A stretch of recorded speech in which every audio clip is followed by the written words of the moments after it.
A história de nosso estado, contada pelas personalidades que fizeram história. Memória Paranaense. Um projeto da Fundação Inepar.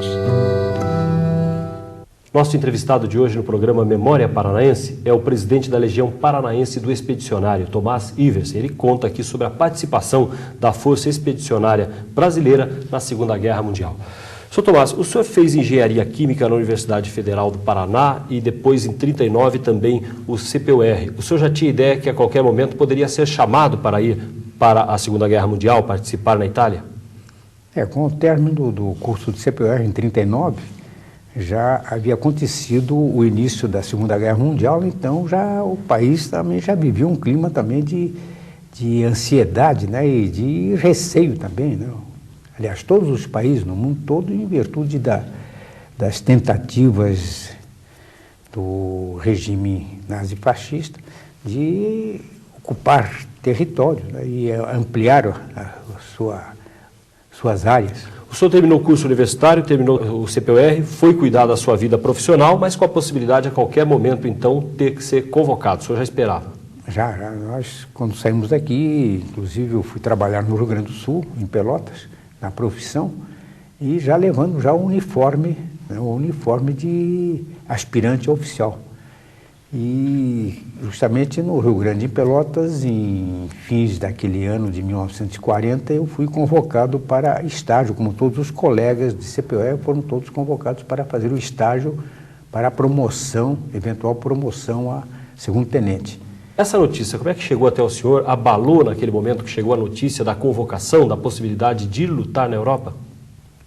A convocação foi depois, no ano seguinte, né, que aconteceu a convocação, mas já com estágio, durante esse período de estágio que nós fazíamos aqui em fins de 40, a guerra já estava evoluindo e a Alemanha já vinha vencendo e ocupando o país, e aquilo vinha preocupando o governo, nosso governo e o povo, principalmente o povo. E já sentimos, inclusive, no país já sentimos racionamentos, né, diversos, de alimentos, de luz, de energia. E nos preocupava, os colegas todos em conversa durante o estágio, havia sempre a preocupação de repente, sermos convocados em definitivo para servir o Exército, para estarmos nos preparando para uma eventual agressão, né? Foram anos que este assunto foi dominante, estava nas manchetes dos jornais, estava no rádio, e isso se fazia sentir na vida das pessoas através do racionamento de produtos. Exato. Aí o povo, né, eu sempre comento que o povo brasileiro sofreu, que não foi só o envio da Força Expedicionária para combater na Itália, mas o povo brasileiro também sofreu aqui as consequências da guerra. Primeiramente a questão dos racionamentos, a falta de luz, falta de energia, racionamento de mantimentos, e também a convocação dos filhos, né, dos seus filhos, com destinos diferentes e distantes, e com a falta de notícias. Muitos saíam daqui para servir no norte, nordeste, no interior do país. E a falta de notícia também trazia assim um certo receio à família brasileira. O senhor estava em Campo Grande, no Mato Grosso. Como é que essas notícias chegavam até lá nesta época? Iniciando sua carreira profissional, como é que as pessoas tinham acesso a essas informações do que acontecia na Europa? Em 1942, quando fui convocado em julho de 42, em definitivo para o serviço ativo do Exército, fui classificado em Campo Grande, no 3º Geador em Campo Grande, Mato Grosso. Saindo de Pelotas para Campo Grande, 10 dias de viagem naquela época, por estrada de ferro, muita demora, muita dificuldade. E lá em Campo Grande, Mato Grosso, as notícias chegavam através, a população de um modo geral, chegavam através da Hora do Brasil. Então, normalmente a população se reunia nas praças e nos pontos principais onde haviam alto-falantes instalados para ouvir então as irradiações que vinham do Distrito Federal do Rio de Janeiro. Na costa brasileira, o senhor chegou a ter viagens onde os navios andavam com as luzes apagadas, com medo dos ataques alemães? Em 41, justamente, aliás, 42, quando eu me deslocava para Pelotas, no começo do ano de 42, para reassumir minhas funções lá em Pelotas, eu fiz a viagem por via marítima. Nessa época já os navios todos de cabotagem, todos à noite, eles navegavam com as luzes totalmente apagadas para que não fossem identificados pelos submarinos que possivelmente estariam singrando aqui o Atlântico Sul, que de fato estavam. O senhor estava no Rio de Janeiro já se preparando para a partida para a Europa. Como é que a notícia chegou aqui até seus pais? Como é que eles receberam esta notícia? O senhor era bastante jovem na época, né? 23 anos? 23 anos, né? 23 anos eu servindo no Rio, meus parentes do Rio informaram aos meus pais que eu estava servindo uma unidade da Força Expedicionária Brasileira. Até então eles não estavam sabendo porque não havia transmitido a eles que estava uma unidade da FEB. O senhor não queria passar essa notícia? Não queria passar a notícia para não incomodá-los. Então meus parentes do Rio é que transmitiram essa notícia a eles e com isso minha mãe foi a primeira a chegar ao Rio de Janeiro para me visitar, para me rever, porque já faziam alguns anos que nós não nos encontramos, que estava servindo em Mato Grosso. Então, nessa ocasião, ela foi ao Rio para me reencontrar e passar uma temporada comigo. Mas o clima já de despedida, preocupação, porque eu não sabia se o senhor voltaria. Já, porque eu cheguei em janeiro, no Rio de Janeiro, fevereiro em diante, fins de janeiro, e a partir de fevereiro já começaram os primeiros exercícios, a gente pouco encontrava, né, com os familiares, estava mais no quartel e mais nos campos, em exercício de tiro real, recebendo um novo material com o qual a FEB iria lutar na Itália. Então a gente havia pouco encontro com os familiares. E em junho já estávamos nos preparando para o embarque, então quando chegamos nessa ocasião de junho, fins de junho, até por sinal nesta data de hoje, o dia 1º de julho, na madrugada de julho de 1945, isso há 53 anos passados, a minha unidade estava embarcando num navio que nos levaria para a Itália. Seu pai também foi até lá para a despedida. Aí nessa época, em fins de julho, sabendo que havia qualquer coisa no ar, de que a qualquer momento a gente podia zarpar para participar da guerra, então meu pai também foi ao Rio lá para a despedida do filho. E essa viagem deve ter sido de bastante preocupação, né? Rumo a uma terra ainda desconhecida pelo senhor, o risco da própria viagem naquele momento, que o mundo estava envolvido numa guerra mundial, e ainda sem saber o que iria encontrar pela frente.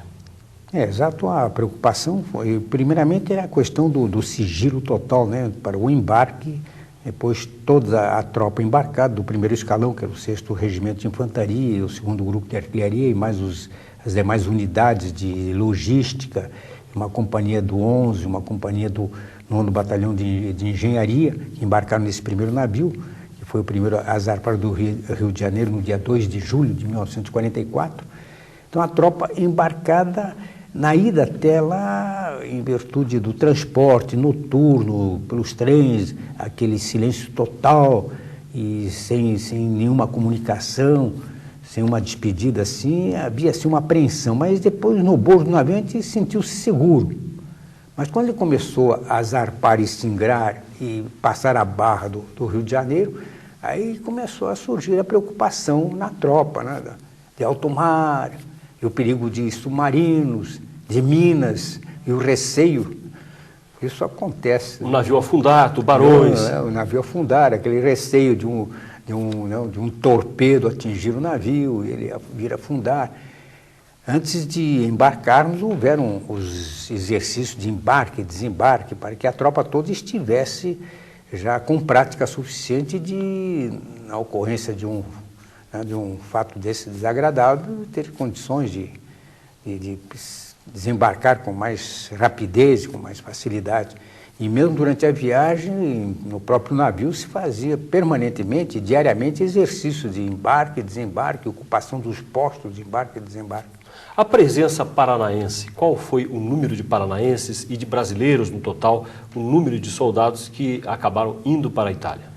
A Força Expedicionária ela foi constituída de 25.033 homens, né, que participaram da FEB. Enfermeiras também foram, a mulher brasileira também esteve representada na campanha da Itália, através das enfermeiras. Aqui do Paraná foram 8 enfermeiras, Ao todo foram 73 enfermeiras, 6 da Força Aérea do primeiro grupo de caça e 67 da FEB. E aqui do Paraná foram 8 enfermeiros que estiveram lá integrando a Força Expedicionária, levando aquele carinho da mulher brasileira junto ao companheiro ferido e que necessitava de carinho. Muitos soldados paranaenses morreram? Nós tivemos aqui do Paraná 28 baixas que morreram, né?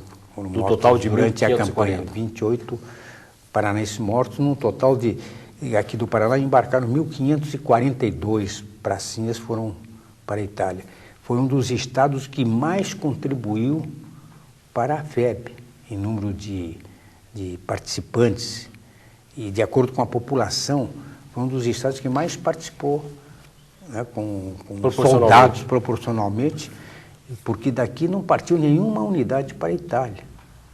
Mas daqui seguiram elementos para constituir unidades que saíram de São Paulo, Rio, naquela época Rio de Janeiro, depois Guanabara, Minas Gerais e Mato Grosso, Campo Grande, lá aqui da ONA, onde foi organizado o 9º Batalhão de Engenharia. A chegada na Itália? A chegada na Itália, depois de 14 dias de viagem, a viagem com aquelas apreensões, aqueles exercícios, momentos também de lazer a bordo, né? Dias bonitos, né? Dias maravilhosos a bordo também, e aquela apreensão à noite, né? Todo mundo dentro do navio, o navio singrando totalmente às escuras, comboiado por destroyers nossos até um certo ponto, depois destroyers e cruzador americano até Gibraltar. A travessia felizmente foi boa, não houve nenhuma ocorrência. E chegamos então a Nápoles no dia 16 de julho de 1944.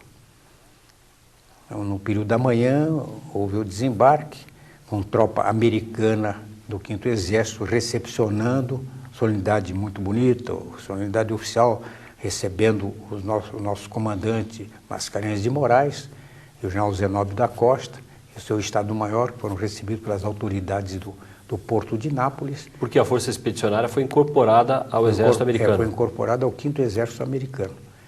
Então houve uma recepção muito bonita e a tropa toda desembarcou e fomos então acampar numa localidade próxima de Nápoles, Bagnoli, região de Bagnoli, onde o primeiro escalão, né, ficou acampado durante alguns dias para depois seguir para o norte. Vamos então para o intervalo comercial. Estamos conversando com o presidente da Legião Paranaense do Expedicionário, aqui no programa Memória Paranaense, Tomás Iversen, contando sobre a participação da Força Expedicionária Brasileira na Segunda Guerra Mundial. Nós já voltamos. Estamos apresentando Memória Paranaense, um projeto da Fundação Inepar. Estamos apresentando Memória Paranaense, um projeto da Fundação Inepar. No programa Memória Paranaense, continuamos nossa conversa com o presidente da Legião Paranaense do Expedicionário, Tomás Iversen. O cotidiano na Itália, chegando até lá, a ida para os acampamentos, como era o dia a dia desses acampamentos? Bom, nos primeiros acampamentos, assim, foi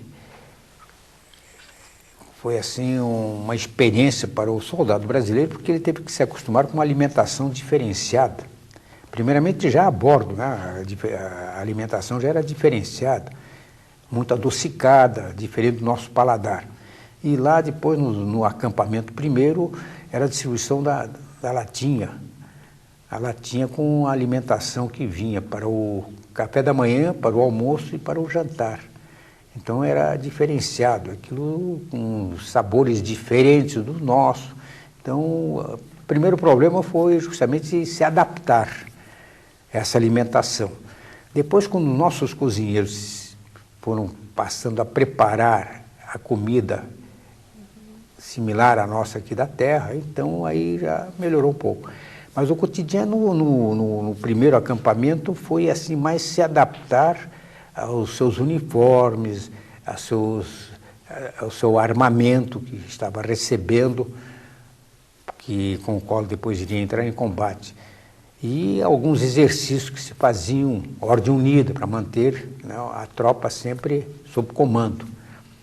E aí depois a primeira missa que ocorreu justamente sendo rezada pelo capelão da FEB, né, o capelão Fini, que rezou a primeira missa no campo ali perto de Banhole, e hasteando pela primeira vez o pavilhão nacional. Quem sai do país para uma viagem já se sente um pouco perdido da primeira vez, e quando se vai nestas condições, numa guerra, para um país desconhecido, qual é a sensação que o senhor sentia? Bom, a sensação assim, diária, assim, constante, era de... Primeiramente, a Itália, que era tão decantada, que a gente tanto ouvia falar, era conhecer, né, a cidade, coisa, e conhecer Nápoles, de passagem. E no mau momento, muita coisa destruída? Muita coisa destruída, cidade destruída, e o povo assim com bastante dificuldade, muitos pedintes nas ruas por onde se passava. Mas a gente foi se entrosando e assistindo assim e vendo das dificuldades, né, e do que ocorrer ali. O porto de Nápoles totalmente tomado de navios afundados, que foram afundados navios ali no porto de Nápoles, com muita dificuldade do nosso navio transporte chegar até o porto. Então tudo isso assim foi causando, aumentando assim na gente assim o receio daquele momento de entrar em campanha. E depois, na saída de Nápoles para o norte, que nós aí fomos para o norte de Roma, e por transporte por terra, primeiro por caminhões, depois de trem, a partir de um certo período de trem, até o norte, até acima de Roma, vendo muita destruição e muita pobreza, muita miséria em volta.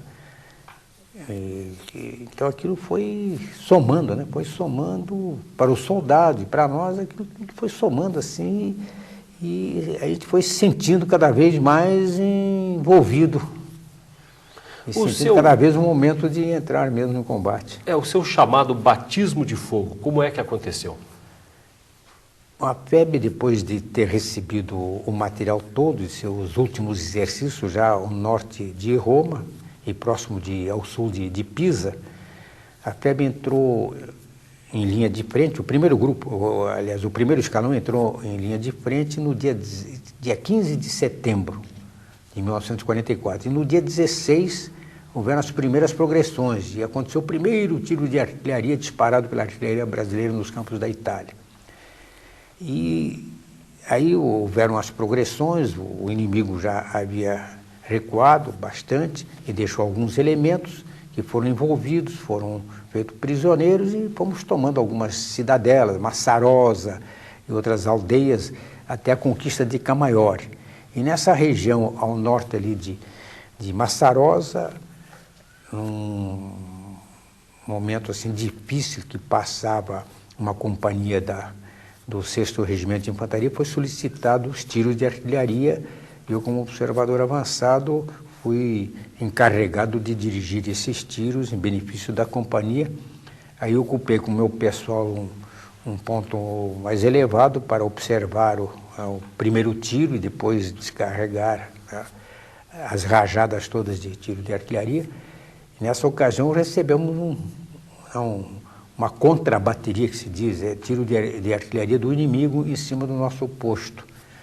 Nesse momento, então, nosso batismo de fogo, meu e do meu pessoal, aí, no momento exato, todos nós nos abrigamos e, felizmente, não sofremos nenhum arranhão. Nenhum dos companheiros meus ali, eu também não sofri nenhum arranhão, mas o batismo de fogo aconteceu justamente naquele momento.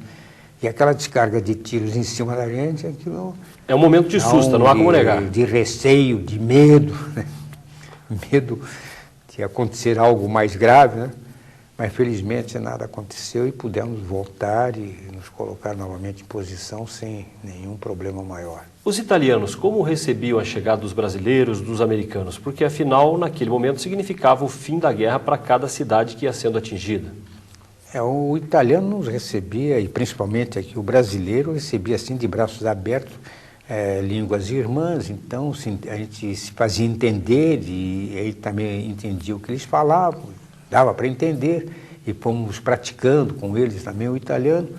E com isso a gente fez boas amizades e nos recebeu muito bem, com um copo de vinho, quando entrava a tropa na cidadela, com um copo de vinho, com flores, e aplaudiam ao soldado brasileiro, ao soldado aliado que estava adentrando a sua cidadela.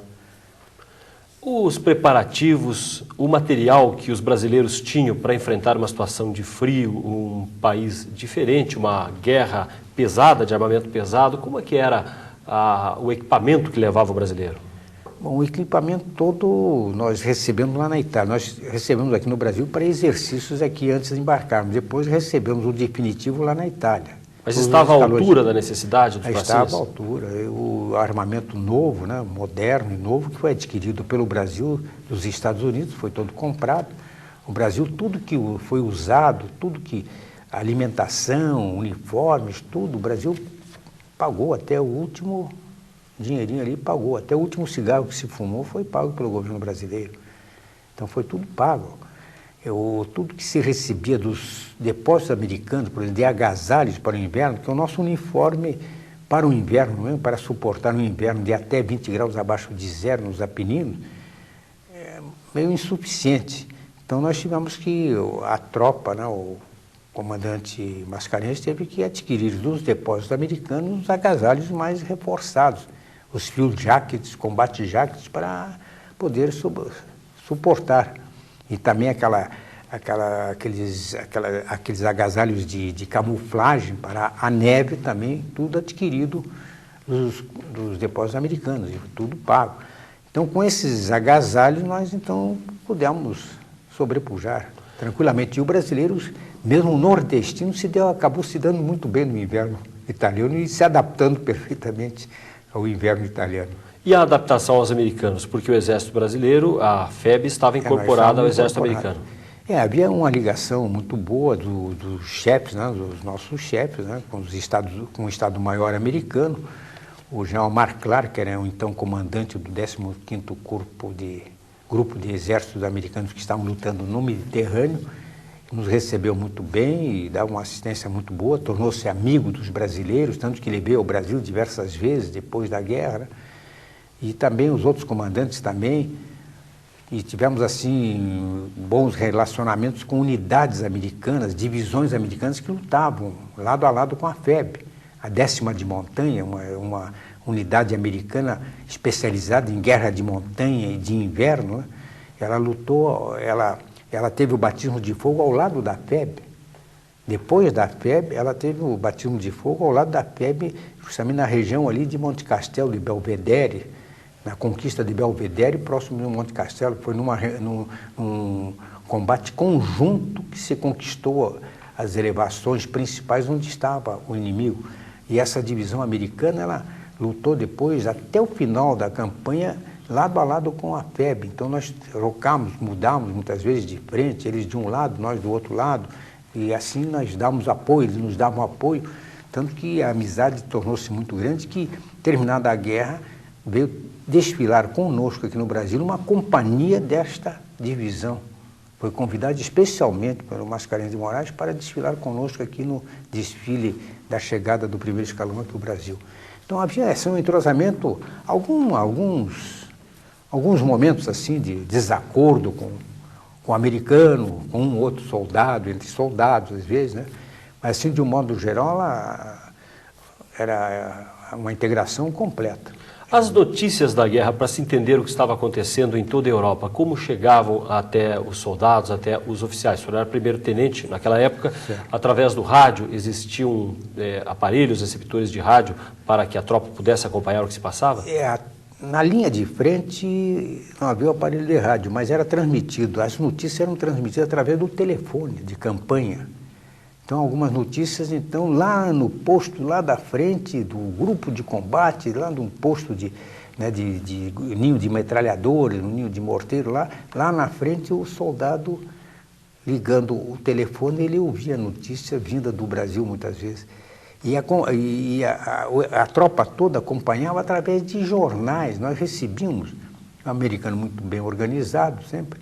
Ele publicava constantemente um jornal Star and Stripes, que que era distribuído a toda a tropa, com notícias bem recentes de todas as frentes de combate, o que estava ocorrendo lá do lado da Rússia, no Pacífico, em todas as partes. Então a gente estava permanentemente, havia revistas também que eram distribuídas, também revistas publicadas lá na Itália, também com notícias sobre a guerra, e noticiário de casa, dos Estados Unidos.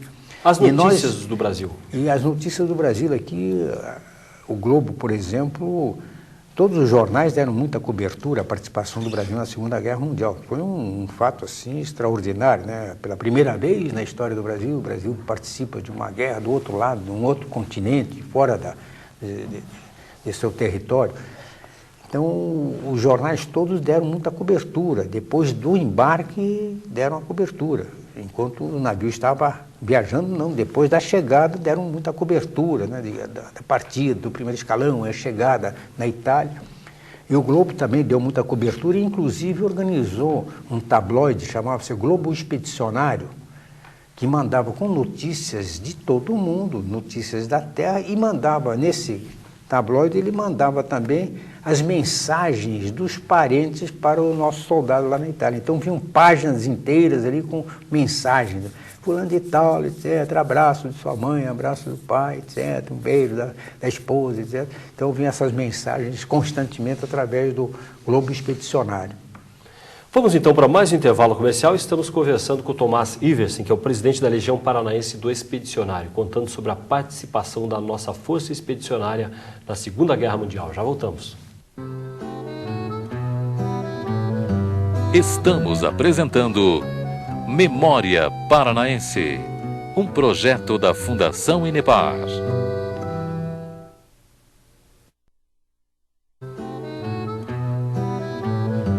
Estamos apresentando Memória Paranaense, um projeto da Fundação Inepar. Continuamos nossa conversa aqui no Memória Paranaense com Tomás Iversen, que é o presidente da Legião Paranaense do Expedicionário. O senhor contava sobre a correspondência que vinha muitas vezes através de jornais que eram publicados lá na Itália, através dos americanos. Mas também a correspondência, os correios, havia esse contato com os familiares? Também recebemos aqui do Brasil constantemente uma bala postal com a correspondência censurada, né, que era aberta, com censura, e que era entregue periodicamente à tropa, inclusive aos companheiros que estavam na linha de frente. E também a censura era feita principalmente na correspondência que nós mandamos aqui para o Brasil, né? E aí a censura era mais severa, em virtude de relatar qualquer posição, ou mencionar o nome de cidade, coisas que não se podia fazer. Então a censura era feita na própria subunidade e depois então repassado a correspondência, mas vinha com carimbo, censurado. Então a família aqui estava sabendo que tinha sido censurado, uma coisa que para não... E também nós recebíamos lá também com o carimbo de censurado. Mas também recebíamos jornais daqui, jornais que vinham, presentes que, através da Legião Brasileira de Assistência, que tinha sido organizada pela esposa de Getúlio Vargas, a LBA, né, que reunia, então, de familiares, de parentes, de pessoas assim, agasalhos e presentes e doces, aí, que eram mandados para a Itália. E isso nós recebíamos periodicamente lá. O lazer, os americanos tinham seus artistas por lá organizando shows, e os brasileiros? Bom, nós participamos justamente, o nosso descanso, né, porque toda a tropa, depois de um certo tempo de frente de campanha assim, ela tem o seu direito de um repouso. Ou então vem toda a tropa para o repouso, ou vem parceladamente, conforme a situação. E nós então participamos dos rest centers americanos, onde era a parte de recreação toda era por conta deles. Mas dentro das unidades nós tínhamos os nossos companheiros que tinham levado aqui, as unidades tinham já preparado, né, seu conjuntozinho regional para lá não deixarem de praticar, né, e cantar e recordar aqui os nossos sambas e nossas marchinhas. Além da artilharia, enfrentando inimigos terrenos minados, era alguma coisa que preocupava bastante. Também o terreno minado, todas as frentes eram sempre minadas com cercas de arame farpado, às vezes, com minas antipessoal e com minas também, o inimigo usava aquelas minas antitanques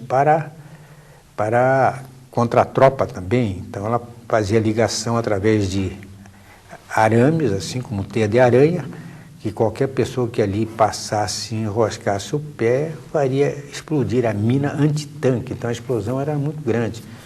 Isso aconteceu principalmente no ataque de Montes, no dia 14 de abril de 1945, que foi uma das grandes vitórias brasileiras na campanha da Itália. Em frente a Montes, o inimigo havia minado quase que toda a frente de Montes. Então nós tivemos pelotões e companhias inteiras que caíram em campo minado. Além de cair em campo minado, ainda eram atingidos pelos fogos de artilharia do inimigo. Momentos difíceis que tenham marcado essa sua passagem pela Itália, o que é que guarda, o que é que lhe marcou mais? Eu tinha uma fase assim, importante assim, foi difícil para a companhia que eu estava apoiando. Foi logo após a queda de Monte Castelo, no dia 21 de fevereiro. No dia seguinte, a FEB recebeu a missão de atacar uma região à direita de Monte Castelo, até uma cota 958.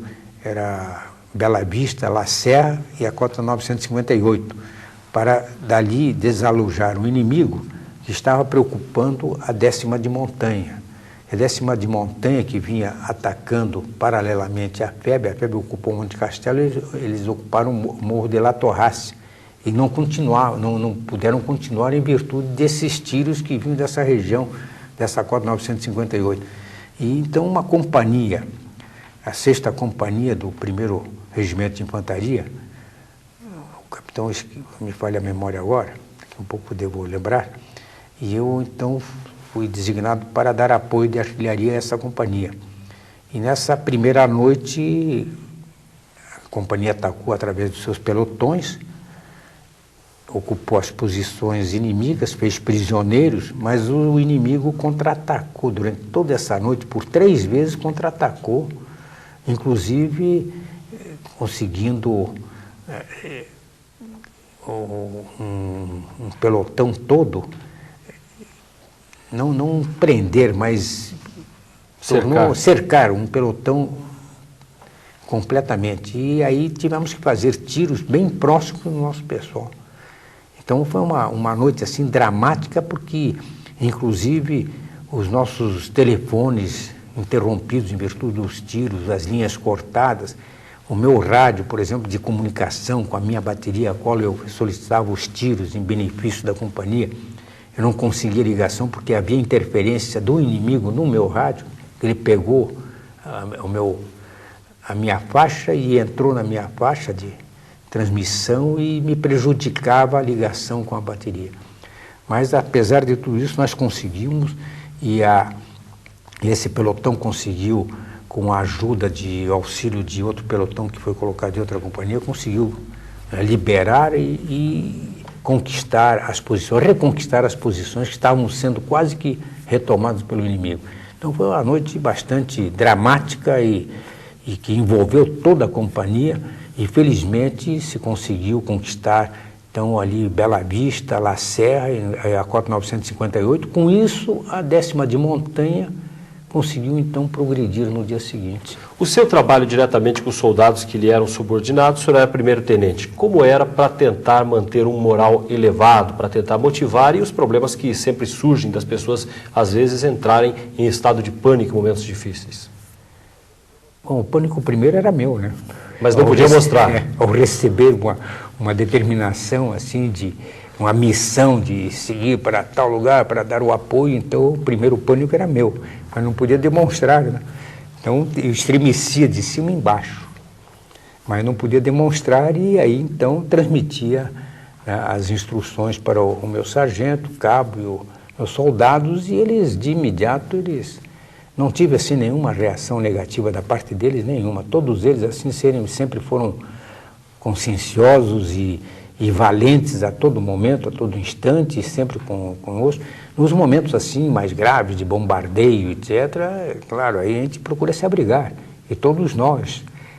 Eu, às vezes, era o primeiro a me atirar no buraco para me abrigar, ou então um sargento, um soldado, todos procuravam nos abrigar na hora do perigo.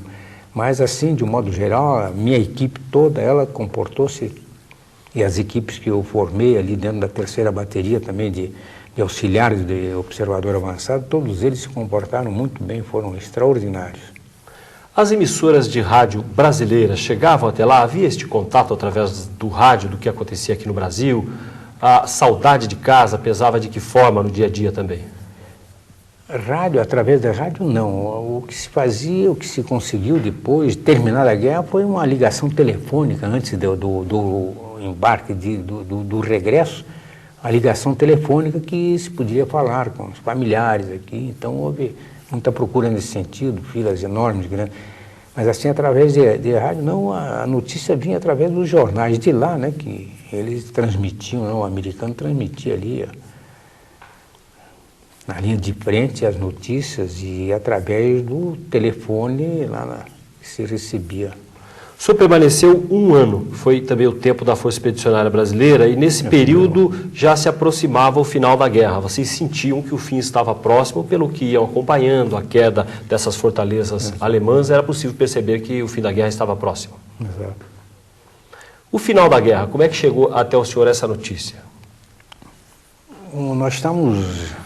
A previsão assim da derrota iminente assim do inimigo na Itália se apercebia a partir das conquistas das elevações dos Apeninos. Os Apeninos cortam de leste a oeste a Itália, no norte ali.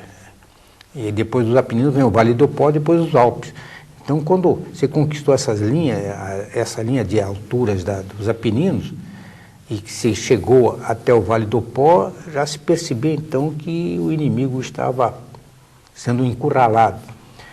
E com isso a gente esperava a qualquer momento a notícia assim, da rendição deles na Itália. E isso ocorreu na noite do dia 2 de maio de 1945. E a notícia das tropas que estavam, né, ainda em ação foi através da população italiana. Nas cidades cidadelas onde a gente chegava, é que eles comunicavam, finito la guerra, finito la guerra. E depois é que vieram então as confirmações oficiais através dos comandos militares. No dia 3 de maio, as tropas inimigas na Itália se renderam incondicionalmente aos aliados. E desse dia em diante nós aguardamos a qualquer momento o regresso. Ou alguma missão, talvez houvesse alguma missão de ocupação, de ficar como tropa de ocupação na Itália. Né? Mas ficamos durante algum tempo, ainda terminado em maio, nós ficamos até fins de junho, ainda no norte da Itália, aguardando então a notícia ou continuaríamos, né, como tropa de ocupação em alguma cidade, ou ali no norte da Itália, ou regressaríamos. Mas aí houve a notícia do regresso. As tropas alemãs que estavam se rendendo, qual era o estado de ânimo, qual a impressão que ficou? Assim, de um modo geral, assim, o soldado alemão ele estava cansado, já exausto, porque muitos deles já tinham vindo da campanha do norte da África, outros tinham vindo da campanha da Rússia.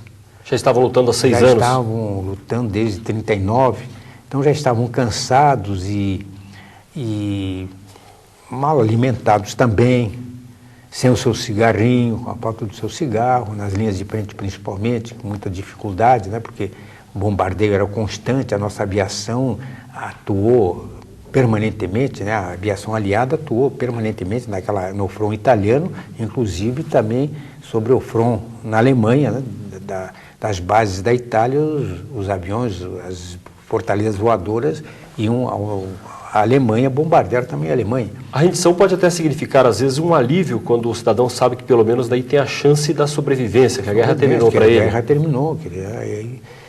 E o soldado, o inimigo, ele era tratado tão bem quanto o nosso, né? Ele era levado para um campo de prisioneiros, onde ele recebia ração, seu cigarro, etc. Tinha toda a assistência, obedecendo sempre a determinação de Genebra, né? Do Tratado de Genebra. Então, não havia assim nenhuma perseguição, não é um campo de concentração, é um campo de prisioneiros, só não podia fugir dali, não era... O restante ele tinha tudo. Então, ele passou a receber assim o término da guerra. Para ele assim foi um alívio. A gente percebia assim na fisionomia do soldado alemão, na hora de se entregar, de entregar o seu armamento, alguns revoltados, como os oficiais recém-formados, SS, né, das tropas SS que estavam também ali que eram os mais na fanáticos. frente, os mais fanáticos, aí mais revoltados. Mas mesmo os comandantes assim, se entregando tradicionalmente, nós temos fotografias lá na nossa entidade, lá de comandantes de regimentos se entregando seu bastão de comando, entregando sua pistola. Vamos então para o intervalo, o senhor já vai nos contar então como foi depois o retorno para casa, a volta ao Brasil. Conversando conosco, Tomás Iversen, que é presidente da Legião Paranaense do Expedicionário. Já voltamos. Estamos apresentando Memória Paranaense, um projeto da Fundação Inepar.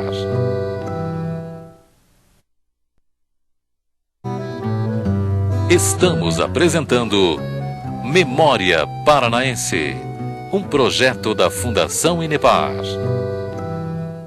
Vamos para o último bloco do programa Memória Paranaense, hoje conversando com Tomás Iversen, presidente da Legião Paranaense do Expedicionário. Terminada a guerra, o retorno para casa, como foi? A notícia assim do possível embarque de regresso assim causou assim uma sensação extraordinária na tropa toda do primeiro escalão, porque seria de novo, a sequência seria por escalões, né? O primeiro escalão seria o primeiro a regressar. E nós, no primeiro escalão, então, quando recebemos a notícia, nós estávamos na região de Stradella, no norte da Itália, recebemos assim com euforismo, com alegria total e nos preparamos, né, para o regresso. E esse regresso, então, voltamos para o sul, nós estávamos no norte da Itália, voltamos via La Spezia, a estrada junto do Mar Tirreno, até um lugarejo próximo de Nápoles, onde acampamos. Um local preparado para o acampamento, onde acampamos aguardando a data do embarque. E ali ficamos também algum tempo ali, muito sol, muito calor, muita poeira, também em barracas, até a data determinada.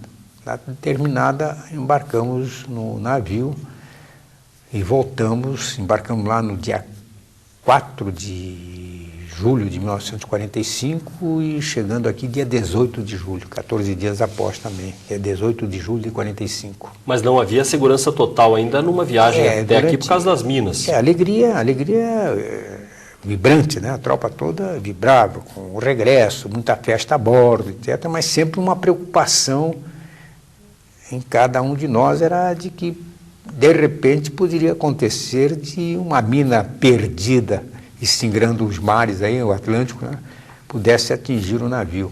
Mas, felizmente, nada aconteceu e chegamos ao Rio de Janeiro no dia 18 de julho de 1945, com a recepção maravilhosa, já em alto mar, já na entrada da Barra, com barcos, centenas e milhares de barcos e navios enfeitados, embandeirados, nos recebendo.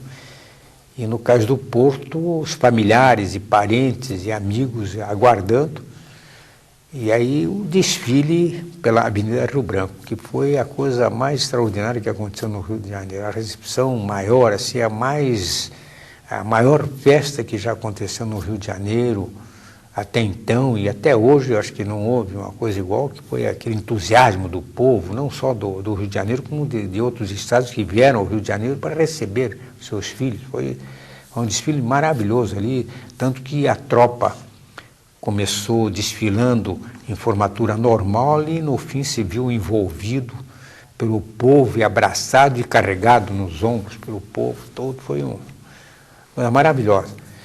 E o reencontro com os familiares e parentes e amigos foi extraordinário, né? Aquilo para para o soldado que havia passado um ano fora de casa e em guerra foi uma emoção muito grande, né? E naquele tempo havia uma valorização em cada cidade daquela pessoa que tinha ido até a Europa participar da Segunda Guerra Mundial. Pelo menos no começo se lembraram bastante dos pracinhas. No regresso às suas cidades, sua terra natal, o pracinha era homenageado, né? E aqui Curitiba também recebeu o primeiro escalão, chegou aqui a Curitiba no dia 9 de agosto de 45.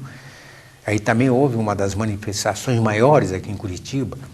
A rua Barão do Rio Branco totalmente tomada, a Rua 15 também totalmente tomada, ali a Avenida João Pessoa, que hoje é a Boca Maldita, totalmente tomada, até o quartel do 15BC, que é ali no centro da cidade. Então houve o desfile, o trem chegou de manhã na grade ferroviária, ali na estação ferroviária de Curitiba, e ali desembarcou, foi recepcionado pelo então interventor federal, que é Manuel Ribas, o comandante da região e todas as autoridades civis e militares presentes, recepcionou o escalão que estava chegando de trem, e aí houve a formatura com desfile, aberto pelas enfermeiras, mulher brasileira, 4 enfermeiras nossas que tinham voltado também com o primeiro escalão, abrindo o desfile, em seguida um grupo do pessoal do primeiro grupo de caça, que teve uma atuação brilhante. O primeiro grupo de caça da Força Aérea Brasileira teve uma atuação brilhante, extraordinária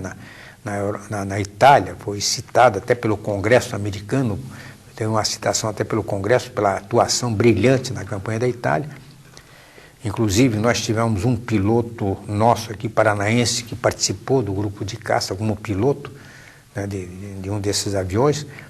Então, aí depois vinham então os nossos soldados do Exército. Então o contingente todo desfilou pela Rua Barão do Rio Branco e Rua 15, sendo o palanque montado na Avenida João Pessoa, ali em frente ao antigo Cinema Marabá, onde hoje é uma loja ali E ali então estavam as autoridades. E também, terminado ali, antes do término do desfile, saíram carregados pelo povo. E depois, durante toda uma semana, uma série de solenidades e recepções ao pracinha, que foi muito lembrado. E também em todas as cidades do Brasil isso aconteceu. A readaptação, novamente, ao dia a dia, ao cotidiano de cada um, como é que foi? No seu caso, como é que o senhor sentiu essa volta ao Brasil e as suas atividades profissionais, a sua vida normal? No meu caso, eu já havia solicitado minha volta para a reserva, porque eu era R2, né, convocado, então voltei logo depois tive direito a um gozo de férias acumuladas, então, tendo terminado esse período, eu voltei à minha vida civil e o senhor não tinha vocação, não pensou em carreira militar depois disso? Não, preferiu voltar à sua profissão, que era engenheiro químico. Exatamente. E fiquei no Rio de Janeiro trabalhando durante algum tempo. E a dificuldade maior foi o companheiro que foi trazido do campo, né, para a cidade para servir o Exército e servir a Marinha, servir a Aeronáutica. Esse que teve mais dificuldade depois de voltar ao campo, onde ele não tinha terreno, não tinha nada, trabalhava para alguém, coisa aí, não era recebido, não tinha terreno onde trabalhar. Então tivemos assim muitos casos assim de desadaptação, né, que não se adaptaram ao dia a dia no regresso. Talvez por sequelas da guerra? Sequelas também da guerra, muitas sequelas, né, principalmente neurose de guerra, muitos assim, neurose de guerra. Em virtude dessas dificuldades é que surgiu a ideia, né, já na Itália vinha surgindo essa ideia de se congregar depois o ex-combatente numa associação, numa entidade, numa liga, numa entidade. Daí surgiu a Legião Paranaense do Expedicionário. Que o senhor veio presidir depois. O senhor, pessoalmente, ficou com alguma dificuldade em relação a isso? Muitas vezes as pessoas têm aquela coisa que passa a lhe acompanhar pelo resto da vida, né? Neurose de guerra, como o senhor disse, situações assim. Ficou alguma coisa que lhe marcasse? Não. Felizmente não tem nenhuma sequela, nada aconteceu comigo. Passei a vida normal novamente. Como é que o senhor acha que o Brasil tratou os pracinhas depois do retorno deles, né? Como um conjunto? Como é que foi o tratamento? Houve, por parte do governo de Getúlio Vargas, promessas assim, de que pracinha seria não seria esquecido no seu regresso, etc., mas foi esquecido. Já de imediato assim, ele não teve assim aquele amparo que ele precisava, orientação. Ele foi desmobilizado muito já em seguida ao regresso. Quer dizer que a febre nem bem chegou ao Brasil, já o nosso soldado estava sendo desmobilizado, sem nenhum exame prévio, sem um estudo prévio da sua situação, onde localizá-lo, como levá-lo de volta à sua terra, etc. Foi dada a passagem que voltasse depois à sua terra. Então, houve um descuido da parte do governo, nós consideramos um descuido da parte do governo, que depois das promessas todas, podia ter primeiramente, antes de licenciar o Pracinha, fazer com que ele fosse submetido a uma inspeção de saúde para ver se o estado de saúde estava dele integral, para depois então levá-lo para... Sobre a participação da Força Expedicionária Brasileira na Itália, foi feito um filme que os pracinhas criticaram bastante, de Silvio Bach, cineasta aqui do Paraná, Rádio Auriverde. A avaliação que o senhor tem desse trabalho, qual é? Bom, de um modo geral, assim como uma retrospectiva da participação do Brasil, o filme em si, ele retrata a participação do Brasil, são cenas boas que ele apresenta. Só que o comentário, né, feito pelo locutor, o filme, assim, que um comentário desairoso e nos ofendeu muito. Daí porque a nossa entidade tomou, né, resolveu fazer campanha contra o filme. Tanto que na sua apresentação aqui, a sua primeira apresentação, em avant-première pública, nós fizemos um bloqueio ali, e fizemos uma contrapropaganda ao filme e lançamos essa contrapropaganda a todas as nossas entidades de todo o Brasil, e todos conosco nesse sentido. Todos eles apoiaram a Legião e todos eles foram né, O que o filme fala sobre o despreparo, a precariedade que enfrentava também em termos de equipamento, de recursos, o pracinha brasileiro? O senhor acha que é um exagero? Não, aí ele, muitos dos comentários dele nesse sentido assim, com razão, nós mesmos reconhecemos de que houve, de fato, faltou muito preparo assim, para a tropa, e também a questão ele comenta também a questão do uniforme, né, a confecção do uniforme, que nós mesmos fazemos esse comentário, nós mesmos colocamos essa situação ao nosso visitante lá na Legião Paraense do Hospital. Nós comentamos isso com o visitante, quando se retrata a preparação da febre, né, que houve assim. Mas acontece que o pracinha lá, ele sobrepujar todas essas dificuldades, né, se tornar maior do que as dificuldades que aconteciam e se adaptando, e acabou se tornando um dos grandes combatentes da Segunda Guerra Mundial, considerado pelo próprio inimigo como um excelente e valoroso soldado. O trabalho depois de organização do museu, da Legião, do Expedicionário, como é que foi? O senhor participou desse trabalho todo, está lá até hoje cuidando disso? A Legião foi fundada, nós tivemos assim uma organização de uma entidade, né, ligada assim de âmbito nacional. Mas num primeiro congresso realizado no Rio de Janeiro, a Legião, os nossos representantes se afastaram dessa congregação de âmbito nacional por motivos políticos que eles estavam orientando lá o congresso. Então nos afastamos e, voltando aqui a Curitiba, em 20 de novembro de 1946, fundamos a Legião Paranaense do Expedicionário, totalmente independente, e passamos então, a intenção primeira era de preservar, né, e a memória da participação do Brasil na Segunda Guerra Mundial e, em seguida, dar assistência aos companheiros carentes. Eram as dois objetivos principais, né? Manter viva a participação, a memória da participação do Brasil na Segunda Guerra Mundial e dar assistência aos companheiros carentes. Isso nós fizemos durante muitos anos, a Legião trabalhou em cima disso durante muitos anos, e sempre acalentando um sonho de todos nós era de ter uma sede própria. Isso nós conseguimos com o apoio do povo do Paraná, através de sorteios de automóveis, rifas e festividades, conseguimos e construímos a sede própria ali, que é a Casa do Expedicionário, que hoje é um dos marcos da participação do Brasil na Segunda Guerra Mundial e um dos maiores marcos assim de âmbito nacional é a Casa do Expedicionário aqui de Curitiba. Os pracinhas ainda vivos, como é que pensam a continuidade desse trabalho, a manutenção do museu, né, para o futuro? Como é que está sendo planejado isso? Bom, a entidade tem por meta, assim, aliás, em 1980 nós assinamos com o então secretário da Cultura, Luiz Roberto Soares, um convênio em que a Secretaria passaria a nos dar um apoio logístico, né, uma infraestrutura, desde que a entidade, oportunamente, quando deixasse de existir oficialmente por motivo da inexistência de número legal de elementos para continuar a entidade, passar então para o Estado. Mas a obrigação do Estado manter o museu funcionando. Então a entidade hoje ela está trabalhando no sentido de tombar o patrimônio todo, que incorpora inclusive a praça, o terreno também, a praça também faz parte do terreno da entidade,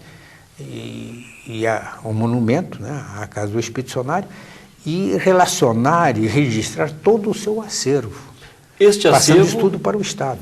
Este acervo foi reunido pelos próprios pracinhas, coisas que sobraram da guerra e também outras coisas foram conseguidas depois. Nós conseguimos, através das embaixadas dos países aliados, muita coisa de fora, da Inglaterra, dos Estados Unidos, da Austrália, da Nova Zelândia, do Canadá e de diversos países aí que participaram da Segunda Guerra Mundial, conseguimos muito material e principalmente doação de companheiros nossos. E também aqui do Ministério do Exército, da Aeronáutica e da Marinha conseguimos também material usado durante a Segunda Guerra Mundial. E todo esse material, tudo isso deu muito trabalho, um acervo muito grande, muito bom, que temos que preservar e esperamos que o povo nos ajude também a preservar esse material todo. Que o patrimônio que ali está, a Casa do Expedicionário, é um patrimônio que pertence ao povo do Paraná, e de Curitiba, do Paraná e do Brasil. E, então esperamos que o povo nos ajude a manter e amanhã, depois, quando estiver, né, já transferido para o Estado, que o povo fiscalize o Estado para que o Estado mantenha aquilo funcionando e em ordem tal qual nós vamos deixar e pretendemos deixar. Finalizando, Sr. Tomás, como é que ter participado da história desta forma, né, esse fato que se deu aí na sua vida de tanta gente aqui do Paraná, como é que isso marcou a sua vida e como é que o senhor analisa hoje? Bom, marcou de tal maneira que até hoje estou ligado aí à Legião Expedicionária. Desde que nós voltamos da Itália, nós passamos a nos reunir, companheiros, inicialmente companheiros de arma, companheiros de unidade, né? E nos reunir, e intercâmbio, e mantendo correspondência com companheiros de outros estados. E marcou de tal maneira que até hoje eu estou ligado à Casa do Expedicionário. Eu trabalho, tenho minha firma, mas sempre tenho minha horinha de folga destinada lá à entidade. E às terças-feiras sempre temos as nossas reuniões tradicionais, onde os companheiros todos se reúnem, recordam os momentos da campanha da Itália e discutem os assuntos também de hoje. Estamos também por dentro de todos os assuntos políticos, de tudo que ocorre hoje no mundo todo, e aqui no Brasil, em Curitiba e no Paraná, nós estamos por dentro, discutindo também permanentemente todos esses assuntos. Tomás, muito apesar obrigado. Da idade, né? Apesar da idade. É verdade. Muito obrigado pela participação conosco. Muito obrigado. Conversamos com o presidente da Legião Paranaense do Expedicionário, Tomás Iversen, contando aqui sobre a participação da Força Expedicionária Brasileira na Segunda Guerra Mundial. Muito obrigado também a você que ficou ligado conosco.